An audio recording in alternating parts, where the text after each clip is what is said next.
চলো বন্ধুরা, চলে এসেছি আমাদের ওয়াইটির একটা না দুইটা বড় বড় ইউটিউবারের বিষয়ে বলতে। তো সেটাই হলো আমাদের দুই ইউটিউবার। কেন বলছি বড় ইউটিউবার? মন্দিরা তো একটা বড় ইউটিউবারই আর কি। আর সেই জায়গায় সুতোবাদিও একটা বড় ইউটিউবারই এখন আর কি হয়েছে। তো সেই জায়গাতে দুজনের মধ্যে কি কথাবার্তা হয়েছে, কি হয়েছে না হয়েছে সব কিছু তোমাদেরকে জানাবো। তো চলো প্রথমে তোমাদেরকে আমি আমার নিজে ইন্ট্রোটা দিয়ে নিই। তো মিঠু ডেইলি লাইফস্টাইলে তোমাদেরকে জানাই অনেক অনেক স্বাগত। আশা করি তোমরা সবাই ভালো আছো, সুস্থ আছো। আমিও ভালো আছি, সুস্থ আছি। তো সেটাই চলো তোমাদেরকে বললাম দুই বড় ইউটিউবার বিষয়ে কিছু একটা কথা বলতে আসবো। তো সেই বন্ধুরা আজকে প্রায় 1 বছর হয়ে গিয়েছে। হ্যাঁ, 1 বছর হয়ে গিয়েছে। তো এই 1 বছর ধরে যে আমাদের মন্দিরা আর সুতোবাদির মধ্যে এত একটা বড় শত্রুতা আমি হয়ে গিয়েছে, শত্রুতা আমি থেকেও আরও কি বলো বেশি একটা জায়গায় পৌঁছে গিয়েছিল। সেই জায়গাতে গিয়ে ওরা একজনে আরেকজনের জন্য কেসও দিয়ে দিয়েছে। কেস চলেছে দুজনের মধ্যে। মানে এত একটা অবস্থা খারাপ হয়ে গিয়েছিল মন্দিরা আর সুতোবার মধ্যে। টাকা তো টাকাই গিয়েছে, তারপরে মানসিক শারীরিক সব দিকে দুজনের মধ্যে এত বড় একটা অশান্তি হয়েছে। হ্যাঁ, সুতোবা কন্ট্রোভার্সি করে মন্দিরাকে নিয়ে, মন্দিরাও কন্ট্রোভার্সি করে সুতোবাদিকে নিয়ে। তো সেই জায়গাতে সুতোবাদি কিন্তু বেশি করে একটু। তো সেইটাই আর ভালো লাগছিল না আমাদেরকেও, যে এত কন্ট্রোভার্সি করা একজনে আরেকজনের বিষয়ে, আর এত গাল দেওয়া, এত খারাপ খারাপ কথা বলা। সত্যি এখন মানে আমি তো কন্ট্রোভার্সি করি ঠিক, কিন্তু এত খারাপ কথা বলি না কোনো দিনও। কিন্তু ওরা যেইভাবে কন্ট্রোভার্সির মধ্যে খারাপ খারাপ কথা নিয়ে আসতো, সেই জায়গাতে কিন্তু আমি কন্ট্রোভার্সি যখনই খুলতাম সুতোবাদির মানে এত খারাপ মানে কয়েকটা কথা আসতো মন্দিরের জন্য, সেগুলো না মেনে নিতে পারতাম না। আর যাই হোক, মেয়েটা তো ভুল করেছে, অনেক বড়টা ভুল করেছে। সেই জায়গা তো ওই অনেকবার আমাদের কাছে মাপ নিয়ে খুঁজেছে, মাপ চেয়েছে। তো সেই জায়গাতে কিন্তু আজকেও মন্দিরা আমাদের পাশে মাপ চেয়ে বলল সরি, এত বড় একটা ভুল হয়েছে, আর কোনোদিনও ভুল করব না।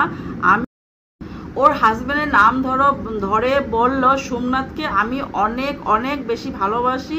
আর সেই জায়গাতে মন্দিরা সেটাও বলল যে সোমনাথও আমাকে পাগলের মতন ভালোবাসে। সেই জায়গাতে এত সুন্দর একটা সংসার করছে মন্দিরা। আর ও তো বারবার বলে যাচ্ছে যে আমি যা ভুল করেছি সেই ভুলের জন্য আমি সবার কাছে মাপ চেয়ে নিচ্ছি, সবাই আমাকে মাপ করে দাও। তো আজকের ভিডিওটা দেখে আমার কিন্তু খুবই ভালো লেগেছে, কারণ সুতোবাদি এসেছে, তার সাথে এসেছে। তো সেটি সুতোবাদির সাথে আরেকটা দিদি আসলো, যে সেই দিদি নাকি ওদেরকে মিলানোর জন্য অনেকে হেল্প করেছে। তো সেই ভালোই করেছে। তার সাথে আসছে কাকিমুনি, আর সাথে কে উনি জানি না, ওনার পরিচয়টা ঠিক আমি ভালো করে বুঝতে পারলাম না। আর যাই হোক, ওদের বাড়িতে যে এত সুন্দর সুতোবাদি গিয়ে খাওয়া দাওয়া করে একজনে আরেকজনকে কাপড় প্রেজেন্ট করেছে, খুব সুন্দর লেগেছে। শাড়ি যে জায়গাতে সুতোবাদি শাড়িটা দিয়েছে মন্দিরাকে, শাড়িটাও খুব সুন্দর হয়েছে। আর মন্দিরা যে শাড়িটা সুতোবাদিকে দিয়েছে সেই শাড়িটাও খুব সুন্দর হয়েছে।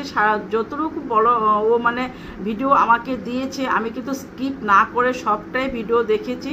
তো সেই জায়গাতেই বলছি আর কি বন্ধুরা, যে কন্ট্রোভার্সির মধ্যে এত মানে গালাগালি, এত খারাপ মানে কন্ট্রোভার্সি নিয়ে মন্দিরাকে নিয়ে এভাবে খারাপ কথা বলা, আর মন্দিরাও কখনো সুতোবাদিকে নিয়ে খুব খারাপ কথা বলা, এসব কিন্তু একদমই ভালো লাগতো না।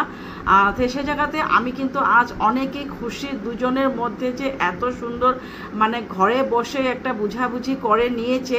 না হলে কিন্তু এই কেসটা হয়তো অনেক দূরে চলে যেত। আর লাভটা কি হতো, একজনে আরেকজনকে গাল দিত, একজনে আরেকজনকে গাল দিত, এই নিয়ে কন্ট্রোভার্সি চলতেই থাকতো। আর এখন তো কন্ট্রোভার্সিতে একদম বাজে একটা মানে জায়গায় চলে যাচ্ছে। কয়েকজন আছে এত খারাপভাবে কন্ট্রোভার্সি করে, মানে এত খারাপ মানে মুখের ভাষা বলে, সেই জায়গাতে কিন্তু মানে এমন লাগে যার জন্য করে ওর জন্য কাপড়ে খুলে দিয়েছে নাকি এভাবে কন্ট্রোভার্সি করে। তো সেটাই, কন্ট্রোভার্সি করো, কন্ট্রোভার্সি তোমার কি মনের মতামত সেটা সবাইকে জানাও, তাহলে এত খারাপ করে তোমরা বলবে না যে জায়গাতে নাকি আর সবাই মানে রাত্রে ঘুমিয়ে চলে যায়, রাত্রেবেলায় ঘুমাতে না পারে এই কথাগুলো ভেবে। তো সেটাই। তারপর আসলো মন্দিরা শাশুড়ি। হ্যাঁ, মন্দিরা শাশুড়ির কথা তো আমিও বলি সবসময় যে মন্দিরা শাশুড়ি কিন্তু অনেক ভালো একটা শাশুড়ি, এমন শাশুড়ি পাওয়ার ওর কিন্তু অনেকটাই ভাগ্য। আমি কিন্তু আগের ভিডিওগুলোতে প্রত্যেক ভিডিওতে বলে গিয়েছি আর কি, যে মন্দিরার কিন্তু অনেক ভাগ্যটা ভালো, এমন শাশুড়ি পেয়েছে, এত বড় একটা ঘটনা করে নিয়েছে। সে জায়গাতে কিন্তু শাশুড়ির মুখে কি সুন্দর হাসি, শাশুড়ির শ্বশুর দুজনের মুখে হাসি, আর ননদের মতো ননদ পেয়েছে। ভাবাই মানে আচরিত, যে জায়গাতে নিজের বোন হলেও কি জানি এভাবে বোনের সাথে মিশতো না। তো সেই জায়গাতে কিন্তু মন্দিরার বোন খুব সুন্দরভাবে, মন্দিরার ননদ কিন্তু বোনের মতন খুব সুন্দরভাবে মন্দিরার সাথে মিশে। আর সেই জায়গাতে সুতপাও বললো আজকে যে কী কয়, হ্যাঁ সুতপা ডাইরেক্ট অন ক্যামেরাতেই বলেছে যে তুমি কিন্তু খুব ভাগ্য এরকম শাশুড়ি পেয়েছো। তো সেই জায়গাতে কিন্তু আমিও একমত, সবসময় সেই কথাটাই বলি যে মন্দিরা কিন্তু অনেক ভাগ্য, মন্দিরা শাশুড়ি এত ভালো পেয়েছে বা ওর হাজব্যান্ড এত ভালো পেয়েছে। হ্যাঁ, তো সে সুতপাদির সাথে যে দিদি আসছে, সাথে কাকুমণি আসছে, আর একটা কাকু না কি সেই আমি তোমাদেরকে আগেও বললাম, তারাও অনেক অনেক ভালো। তার জন্য আজকে এই ফ্যামিলি দুটাকে সুন্দর করে মিলানোর জন্য এতদিন চেষ্টা করেছে, তাই আজকে এই চেষ্টাটা সম্পূর্ণ হলো। তো সেটাই, এইভাবে তোমরা সুতপাদি আর মন্দিরাদি তোমরা সবসময়, মন্দিরা বলছি, মন্দিরা বোন, তুমি সবসময় মানে মিলে থাকবে সুতপাদির সাথে। এইভাবে যে সুতপাদি আর কোনো দিন যাতে মন্দিরের সাথে এত খারাপভাবে মানে কন্ট্রোভার্সি না করে, সুন্দরভাবে যেরকম আমরা দেখেছি, যেভাবে তোমরা খাওয়া দাওয়া করেছো, এই খাওয়া দাওয়া যেন চিরজীবনে দেখি আর কি। তো সেটাই বন্ধুরা, চলো আর ভিডিওটা বেশি বড় করব না। তোমরা তো হয়তো সবাই পেয়ে গিয়েছো মন্দির আর সুতপাদির মানে যে এত শত্রুতার মধ্যে এত সুন্দর করে ঘরে বসে বুঝাবুঝি হয়েছে। সে জায়গাতে যে কোর্ট মানে থানার থেকে যে স্যারের কথা বললো, ওসি না কি কোন কাকুর কথা বললো, সেই কাকুও কিন্তু সুন্দর করে ওদের দুজনের ফ্যামিলিটাকে মিলিয়ে দিয়েছে। না হলে কিন্তু কেসটা এভাবে আমার আরও এগিয়ে যেত। লাভটা কি হতো, দুজনের মধ্যে টাকা এইভাবে মানে নষ্ট হয়ে যেত, আর আমরা ওয়াইটিতে এইভাবেই গালগুলা শুনতাম আর কি সুতপাদি আর মন্দিরার মধ্যে। তো সেটাই বন্ধুরা, আমার কিন্তু খুব ভালো লেগেছে। এভাবে তোমরা সবসময় মিলেমিশে থাকো আর ভালো ভালো ভিডিও দাও। সুতপাদিকেও বলছি ভালো ভালো ভিডিও দাও। আমি তোমার কিন্তু কন্ট্রোভার্সি চ্যানেলও দেখি আর ভিডিও দেখি। তো সেই কোনোদিন আমি বলি না তোমাদের সুতপাদির বিষয়ে কোনো কিছু আমি বলি না, আজকে বললাম তোমাদের এত সুন্দর মিল দেখে আর কি। তো সেটাই বন্ধুরা, আজকের জন্য এখানে সবাই ভালো থাকো, সুস্থ থাকো। নতুন দিনে নতুন একটা ভিডিও নিয়ে আবার চলে আসবো তোমাদের পাশে। তো বাই বাই।